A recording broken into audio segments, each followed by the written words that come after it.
هر کس باید دیوانه بشه که به جایی برسه. آدم نرمال به جای نمیرسه. آدم نرمال که هزار تا کتابم بخونه جای نمیرسه. دیوانگی است که به جای میرسه. دیوانه باید باشی. دیوانگی مهمه در زندگی و نباید خجالت بکشی که دیوانه. خب دیوانم. اون باید خجالت بکشی که خودش به عقل زده. خودش عاقل میدونه. 10 تا دکترا داره. من خودم 2 تا دکترا دارم. استفاده نمیکنم. تیترا پروفسور دانشگاه هستم. خب آدم هست خب خودشون بالا تاخچه میزنن همیشه بودن. خب خودش از جمعیت مردم جدا میکنن. درسته؟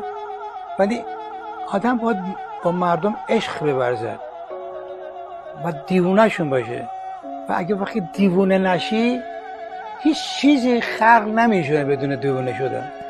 اجتماعی که هستیم همیشه خوشمون میاد که احساسات ما خیلی نگه داریم، خودمون عاقل نشون بدیم، خودمون مرتب نشون بدیم. خیلی نه بابا، ول کن این بندا رو ببر. خودمون رو زندانی کردیم با علم و دانه این و مقررات و زندگی و به این سلام بکن، به اون تعارف کن، به اون این بگو.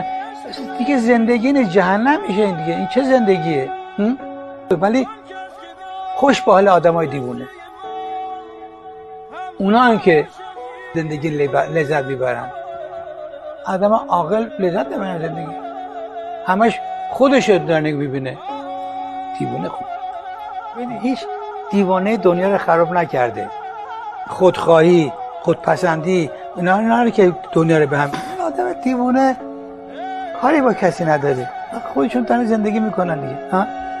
اونا که واقعا رنگ به اجتماع میدن، اونا که به دنیا روح میدن، به حافظ و سعدی و اینا الهام میدن.